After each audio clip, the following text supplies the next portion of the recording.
Hello दोस्तों, English magic class में आप लोग का स्वागत है। मैं हूं धीरज कुमार और आज मैं सर्वनाम बताने जा रहा हूं। आप लोग सर्वनाम को कैसे पहचानेंगे ये जानेंगे। देखिए, सबसे पहले तो सर्वनाम के डिफिनेशन जानते हैं। सर्वनाम होता क्या है और कहते किसे हैं। देखिए, सर्वनाम संज्ञा अथवा नाम, संज्ञा अथवा नाम के बदले, संज्ञा अथवा नाम के बदले जिन शब्दों का प्रयोग करते हैं उसे सर्वनाम कहते हैं।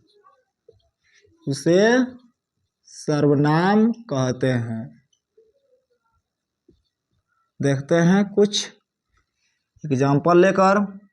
देखिए, यहाँ पर है कि संज्ञा अथवा नाम के बदले जिन शब्दों का प्रयोग करते हैं उसे सर्वनाम कहते हैं। देखिए, तो कह देंगे, मान लेते हैं कि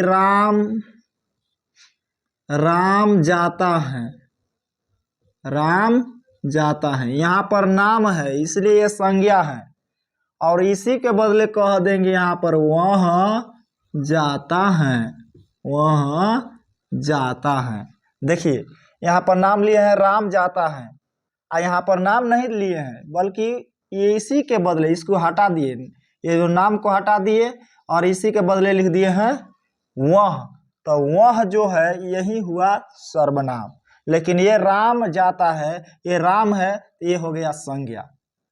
नाम जब रहेगा तो संज्ञा हो जाता है, नाम नहीं रहेगा उसके जगह पे, उसके स्थान पे जो आएगा शब्द वो कहलाएगा सर्वनाम।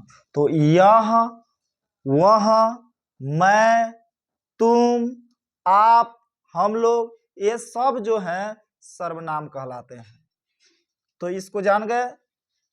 देखिए, उदाहरण से ज्यादातर समझ में आता है। जब तक उदाहरण को समझेंगे नहीं तो डिफिनेशन से उतना समझ में नहीं आता है। देखेंगे आगे। सर्वनाम के 6 भेद होते हैं। कितने? 6 भेद होते हैं सर्वनाम के भेद।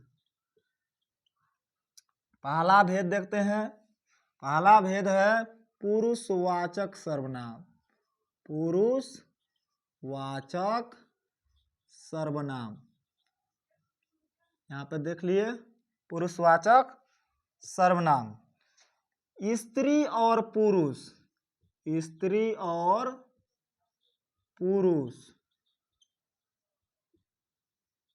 और पुरुष के मेल को पुरुषवाचक सर्वनाम कहते हैं।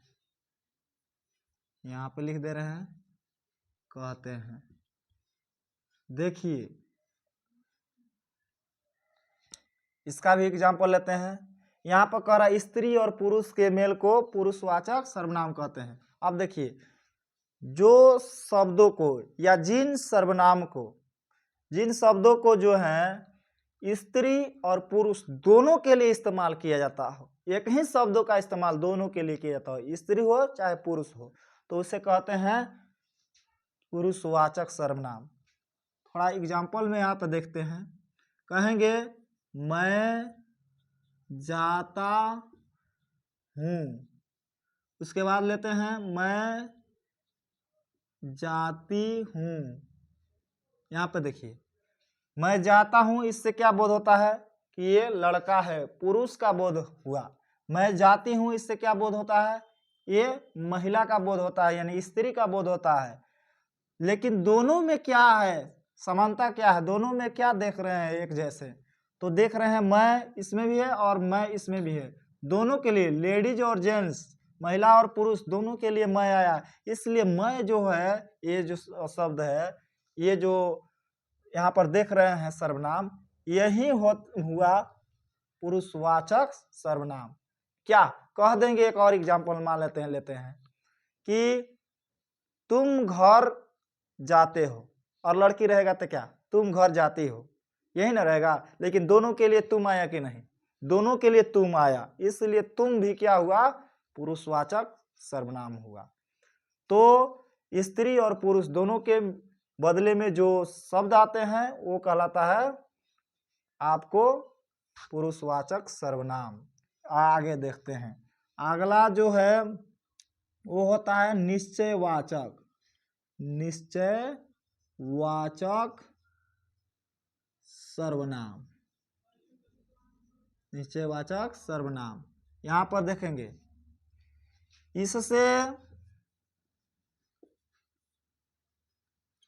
इससे निश्चय का बोध होता है, या इससे कहा जाए, इससे व्यक्ति या भाव, इससे व्यक्ति या भाव, इससे व्यक्ति या भाव के निश्चय का बोध होता है। निश्चय का बोध होता है। इससे व्यक्ति या भाव के निश्चय का बोध होता है। यहाँ पर ये डिफिनेशन हुआ, इसका एग्जाम्पल लेते हैं थोड़ा। तो इसमें कहता है, मान लेते हैं मेरे हिसाब से, देखिए कि जो वाक्य वर्तमान काल में हो रहा हो और आंख से दिखाई दे रहा हो कि यहाँ काम ये हो रहा है, तो वो जो वाक्य होता है वो कहलाता है निश्चयवाचक सर्वनाम। जैसे कहेंगे वह घर जा रहा है, तो आप लोग तो पता ही होगा, काल पढ़े होंगे, वह घर जा रहा है, ये कौन सा काल है, रहा है, तो ये है वर्तमान काल। तो अब वह घर जा रहा है, आंख से भी दिखाई रहा है कि वह जा रहा है, तो वह घर जा रहा है, और काल कौन है, तो वर्तमान काल है, इसलिए हो जाता है निश्चयवाचक सर्वनाम, क्योंकि वर्तमान काल में है। वर्तमान काल में होने वाले सभी कार्य या जो भी वाक्य का बोध कराएगा वो कहलाएगा निश्चयवाचक सर्वनाम। आगे देखते हैं अनिश्चय। अनिश्चयवाचक सर्वनाम। देखिए, इससे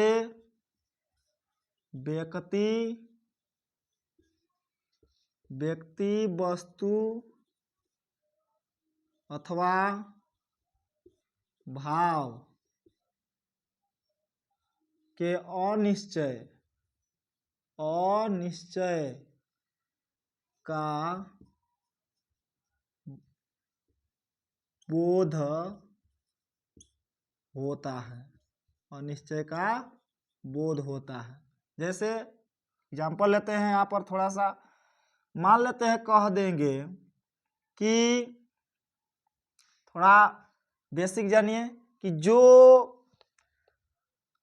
भविष्य काल में होने की संभावना हो, ये या होने वाला हो, या भूतकाल में बीत गया हो, आंख से दिखाई नहीं दिया हो, या कोई बोल दिया हो, जैसे सुने हुए बात हो, तो उसे कहेंगे अनिश्चयवाचक सर्वनाम। जैसे अभी कहें कि भविष्य में जो काम होने वाला हो, या जो सेंटेंस भविष्य का बोध कराता हो।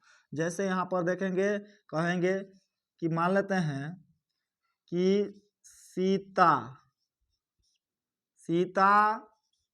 खाना बना रही होगी।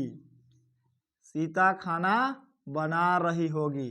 देखिए कौन सा काल में है, तो ये है भविष्यत काल में। सीता खाना बना रही होगी, इससे क्या कंफर्म पता चल रहा है? नहीं।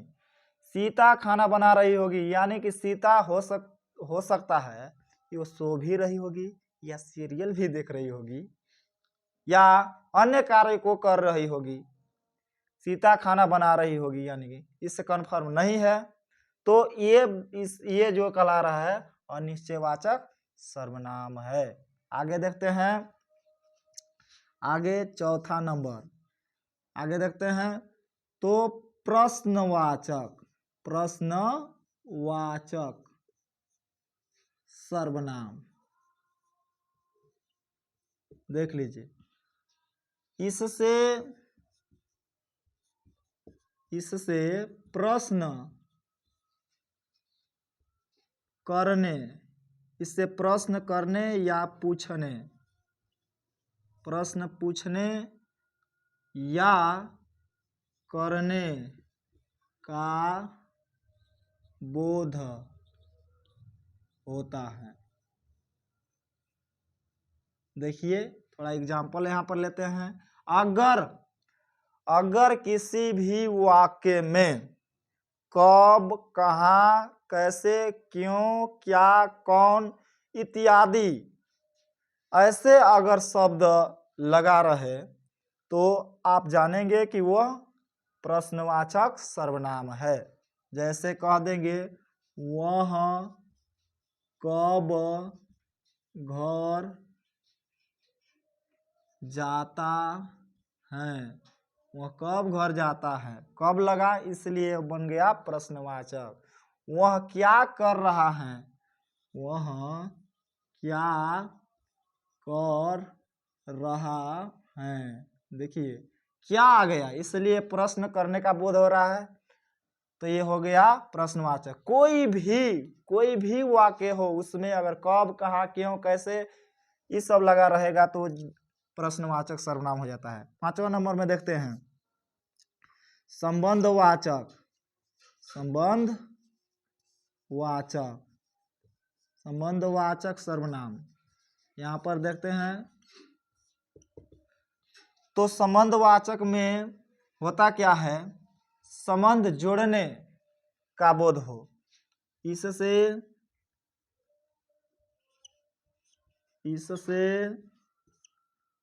संबंध जोड़ने का बोध, इससे संबंध जोड़ने का बोध होता है। देखिए तो मान लेते हैं कहेंगे कि जो कहो सो होगा, जो कहो सो होगा। देखिए अगर दो सेंटेंस एक साथ जुड़ी हो, दो व्यक्तियों के बीच में यदि संबंध जोड़ा जा रहा हो तो ऐसे वाक्य को कहेंगे संबंधवाचक सर्वनाम। देखिए यहाँ पे जो कहो सो होगा, दो सेंटेंस है, या कहेंगे वह लड़का जो दरवाजे पर खड़ा है वह मेरा भाई है। तो ऐसे सेंटेंस वाक्य को कहेंगे संबंधवाचक सर्वनाम। अगला 6ठा नंबर में देखते हैं, 6ठा नंबर में देखते हैं ये होता है निजवाचक सर्वनाम। देखिए मार्कर जो है इतना नहीं चल रहा है, दूसरा मार्कर लेते हैं, देखते हैं निजवाचक सर्वनाम, निजवाचक सर्वनाम। अब देखते हैं यहाँ पे इससे जो है, इससे निज या स्वयं का बोध होता है,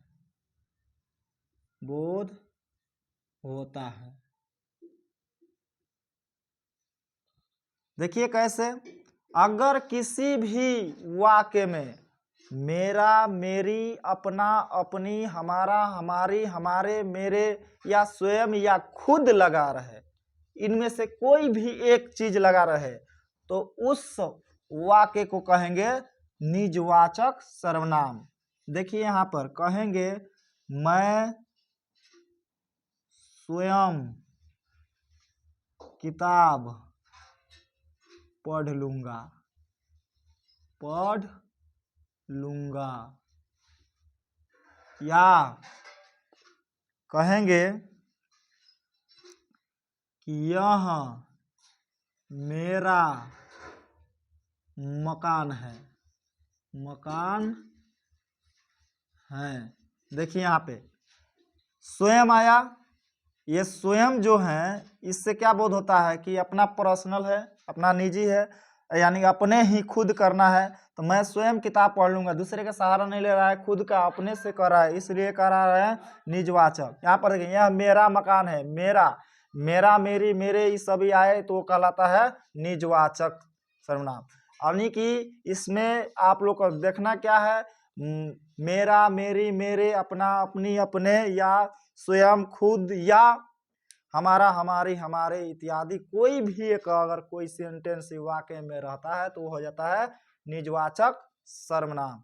मुझे उम्मीद है कि आप लोग इसे अच्छे तरह से समझे होंगे। अगर आप लोग को मेरा वीडियो अच्छा लग रहा होगा तो मेरे चैनल को सब्सक्राइब करें और आगे मेरे वीडियो को देखते रहें।